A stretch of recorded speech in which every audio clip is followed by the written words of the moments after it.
Welcome to the Graybeard Chronicles podcast. Your hosts, Brian Halstead and Kevin Harkins, are two gray-bearded patriots who love God, their family and friends, and their country. The Graybeards are here to inspire, inform, and educate you on a myriad of topics they are passionate about. Brian and Kevin have a strong desire to share this with you to help you live your best life. Sit back and enjoy this amazing podcast as the Graybeards pass along the wisdom of the ages. Hello, everyone, and welcome to another episode of the Graybeard Chronicles. I'm Brian Halstead. And I'm Kevin Harkins. And Kevin, we're here to pass along some wisdom of the ages. What the heck does that mean? We're not perfect, but we do have gray beards. And that means we've got some significant life experience, some life lessons, and some perspectives that are worthy of passing along. Well, I think that sums it up nicely. Let's get to it. Kevin, what's going on, mister? I get to talk to you for a change. Nice. I know it was weird because Yeah. I was just looking at the console over here and doing a mental checklist, and because it hasn't been just the two of us in a few weeks, I was thinking maybe I was missing something. Yeah, I know. There's no computer there with our guest on it. Yeah. We do have some more good guests. I haven't talked to you about this. I'll talk to you about it, later. Line it up. All right. Line it up. Good. We're Good. going to keep doing it. Yeah, we got more in the hopper, no doubt. I've enjoyed it thoroughly, listening to the folks. Yeah, definitely an interesting conversation with Howie last week, and definitely learned some things about technology. Howie was good. For me personally, there were a lot of good takeaways from his talk, and I really did like. And it's the blazing obvious. I think I even said it in summary, but it's the one thing that really stuck was do in your business or in your life in general, but in his case, as an entrepreneur, do what you're good at and hire people to do the other things that you're not good at. Right. Yeah, that was a good piece of advice. Yes, indeed. Yeah. Damn, that was kind of deep, wasn't it? That was deep. We just went right down to the depths. Yeah. No, I'm talking about my voice. That was like, Oh, yeah. Oh, I thought you were talking about the amazing comment that I made, but that comment was deep as well, but that's not what I was referring to. We totally missed each other. So you had a one. deep comment, and I was commenting on a very shallow level about my deep voice this evening. Yeah, you got some A little scratchy. Yeah. I hope you recover quickly. Me too. Yeah. That herpes gonosyphilitis is some nasty stuff, man. I don't want to know any more about that. You don't have to say Neither do another I. word. Yeah, because that is not what I'm afflicted with. I'm not afflicted with anything. Whatever that is, it doesn't sound good. No, it does not. It's a well. No, let's not even go down that road. Not at all. Oh man! So since we're not talking about that tonight, what are we talking about? Yeah, we are talking about a topic that we have hit all around. We probably have even hit it directly a couple times here and there, but it's basically a mindset thing. Yeah. And it's a really important mindset thing. I'm so relieved. Well, because you just gave me like 3 words. Wait, was it 3 words? No, it's 4 words. Yeah, there's 4 words in the title. And right, I just counted that in my head. I think there's 4 words. Right. I didn't want to embarrass myself by taking off my boots, but yeah, there's 4 words. Yeah. But when that's all you gave me, right? So Right. That could go a myriad of different ways, right? So it's good we're on the same path. Okay, now I got Yeah, you. I'm relieved now that we're on the same I path. was not tracking with you. Yeah. The title of today's podcast is There Is a Way. There is Yes, that is indeed 4. a way. And yeah, what do you think I meant by that? What does that mean to you? There is a way. So the first thing that jumped into my head is mindset, right? Because that really is what that is, in my opinion, is all about, right? So it's how when you encounter any challenge in your life, how do you think about it? Do you see it as a brick wall or some impenetrable obstacle, or do you see something that's just an inconvenience? It's in your way, and you got to figure a workaround. either going over it, through it, around it. There's always a way to figure out how to make what you want to get done work, providing that there's enough will and dedication and discipline and all those things necessary to get it done. Always a way. Always a way. Yeah, I think you've summed it up very well. All right, we're done. Let's go. We could be done. We actually could be. Yeah.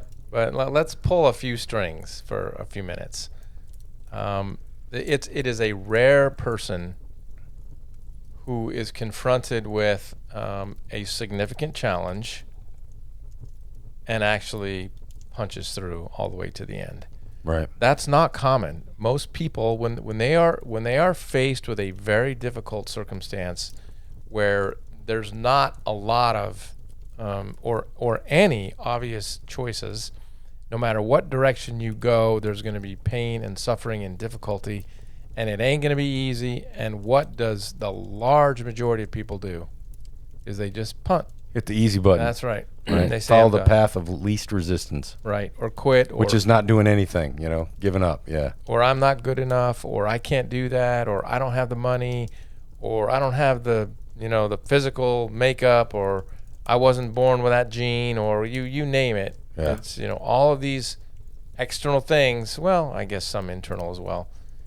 Come at you, and they just say, "I'm done. I'm not gonna." I think a lot of that is internal, right? So how you're wired is how you're going to respond to that kind of stuff. Right. So when you're presented with new information or an opportunity to do something different that maybe is stretching you a little bit and putting you outside that comfort zone, how do you respond to that? Do you look for reasons why it won't work, or do you look for reasons how it will work? Yeah. How can you get this done? Right. And I think it's important to do both, because even when you are absolutely committed to making this happen and have the discipline and the vision and so on to make it happen, you still should consider those other ways of what might derail us here, and do some preventive action to eliminate those things and make sure that you stay on the path.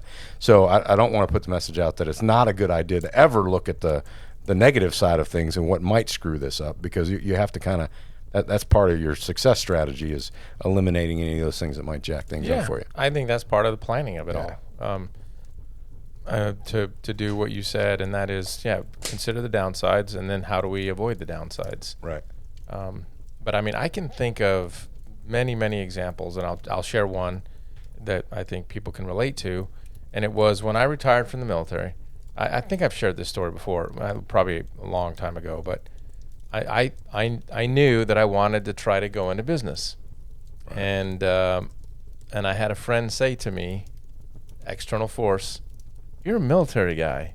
What do you know about that? You don't know a damn thing about business. You can't start a company. Who do you think you are? What do you think you're going to be able to accomplish? Really? I mean, you'll be right with all the rest of the retired military guys signing up for some DC Beltway bandit firm and going to do that thing, because that's what, so many people do, and they do it well, and they do it successfully. I just didn't want to take that route." Yeah. But you know what?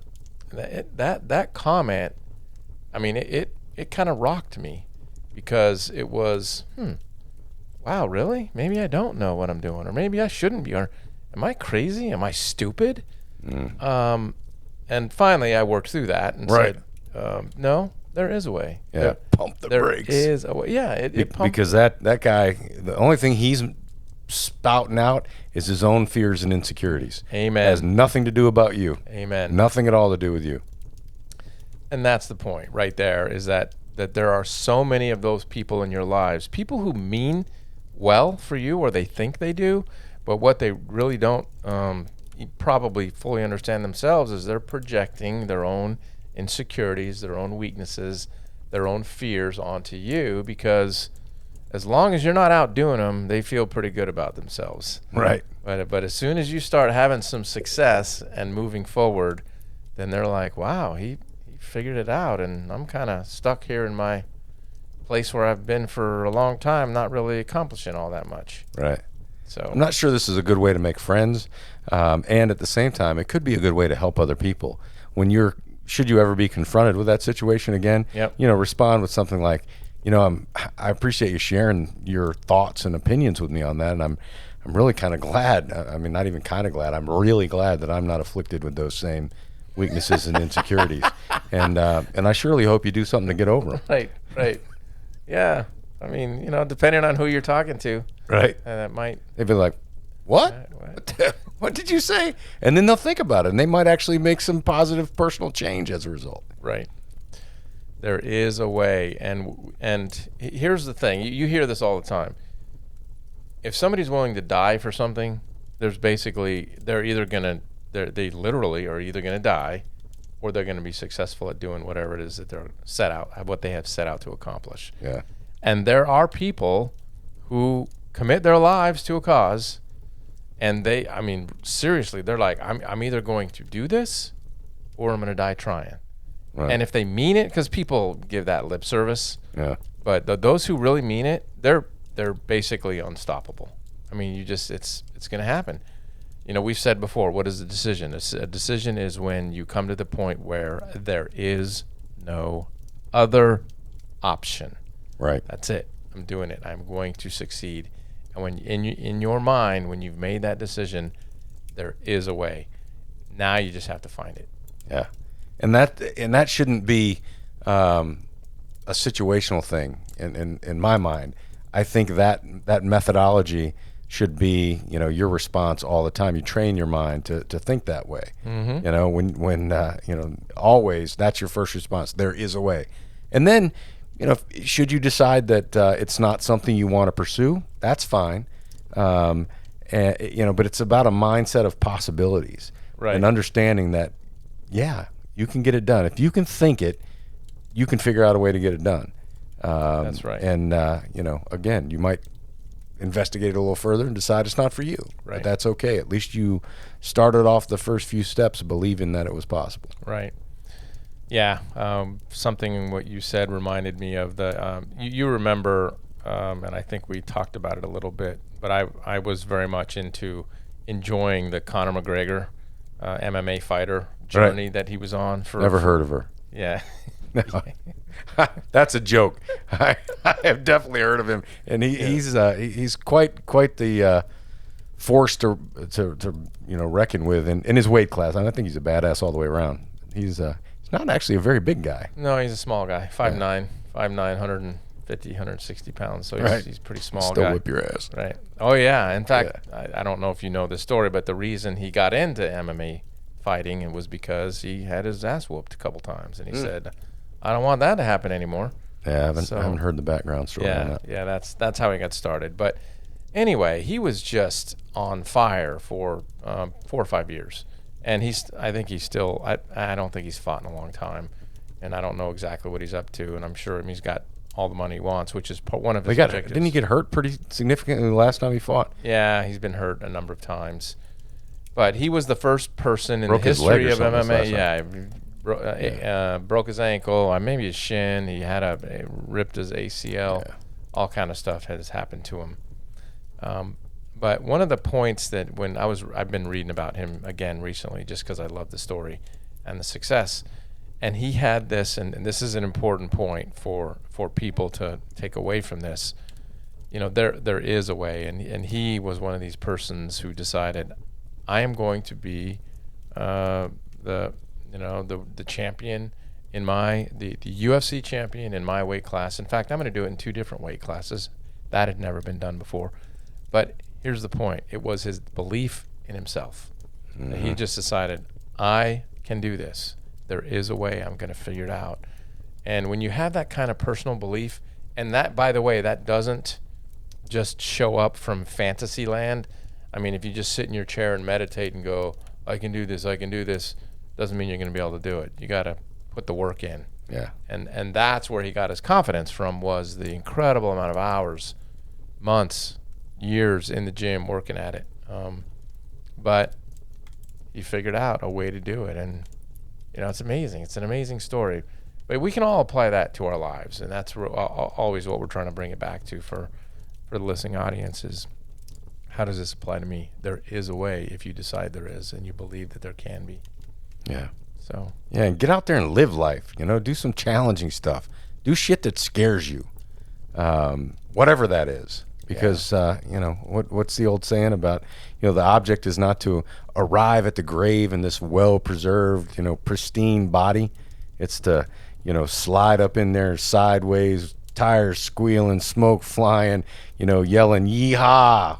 What a ride!" or something like that. Something right? like that. That's yeah. good. That's the way you need to live your life. There's torn and tattered. Yeah. Yeah. Exactly. That's a good visual. I like that, and it's really true. Yeah. Yeah. So making the decision that you can. What? Pace yourself though, right? Because yeah. you don't want to be like I don't know, 60. I'll just pull a number out of the air. You don't want to be like 60 and realize that you're doing that slide already and you're not quite there yet. You still got 30 years to go. You wore yourself out too soon. So pace yourself. It's all about moderation and pacing yourself. It is. Yes. Endless determination at a pace. Yeah. There Exactly. we go. Although when you're young and youthful and somewhat inexperienced, you can probably burn the candle at both ends for a while. Right. But then you'll get to be our age and you'll be paying for the indiscretions of your youth. Of your youthfulness. Right. No doubt. So here's another great example that I've shared several times, but I'm going to share it again because it's that big. And I remember the moment that I first heard it, and it's back to the Elon Musk saying, "We are going to colonize Mars." And I think the reason I keep repeating it is because most humans look at that as like an impossibility. They can't even imagine that this can actually happen. And here's this guy in the wilderness over here, who, when he first started, saying this, everybody was like, the man is whacked. He's got issues. He's got problems, but he's out there. And all saying, that might be true. Right. We're going to colonize Mars. We're going to become an interplanetary species. First of all, why not the moon? Why Mars? I mean, the moon's easy. We've been there before. Yeah, but we didn't colonize it. We didn't try to set up permanent residence. Right. Like he's talking about on Mars, which I don't know. How long does it take to get to Mars? I think it takes at, whatever. It's a fairly significant commute. It's like 3 or 4 months to get there. Right. At whatever, gazillion miles an hour. Not faster than the speed of light, but they have some good amenities on that flight. 3 or 4 months one way, right? And then you get there and there's nothing there. So you gotta build your bubble. You gotta figure out how to. I mean, it's a really complicated thing. Right. So and I remember, I think I actually laughed. I'm like, this guy's crazy. Well, fast forward like 10 years, and here we are. And he's bound and determined. There is a way. There is a way. There is a way. That's pretty cool when you think about it. It is. Yeah. It's mind-blowing. It is to me, anyway. Yeah. He may well do it. I tell you what, I think he's going to. And it probably will be in his lifetime. How old is he? He's mid-50s. Yeah? Yeah. That means it'll be in our lifetime, too. Could be in our lifetime, too. Would you go? It would depend on my circumstance in life. Yeah, I think your delay in answering that was a no, negative, would not. Well, it would depend on my family. It would depend on, all that kind of stuff. I like it here. I have no interest in going to another planet. But he has said that he would, actually, I think he actually has said he would prefer to be among the original settlers and die on Mars. He's actually said that. So there you go. All right. There you go. I know, but it's just such a crazy idea. And I know some people out there listening are going, hearing this for the first time perhaps, going, really? He really thinks we're going to do that? I mean, he's totally, completely. That's what SpaceX is. That's what it's all about. Yep. Learning space so that we can figure out how to go out there further. Yeah. It's amazing. Anyway, enough of that. Here's the point. There is a way. Yes, indeed. And that needs to be your mindset. Yeah. In every aspect of your life. Right. There is a way. And once you figure it out, then you get to decide whether or not you're going to proceed. Yeah, that's it. I was just going to say, in every area of our lives, whether we're talking about our profession, our health, our hobbies, or whatever, some big, huge challenge is facing us, there is a way. You just have to decide that you're going to stick to it. Yeah, and I bet if folks that are listening or watching sit back and think about their life in the rearview mirror, they can pull out circumstances of when this played out or didn't, based on how they responded. Did they respond with the mindset of there is a way, how am I going to do this, how am I going to figure it out? Or did they respond with the negative aspect, poking all the holes in it? Yeah. I can certainly think about, both scenarios in my mind, in my past.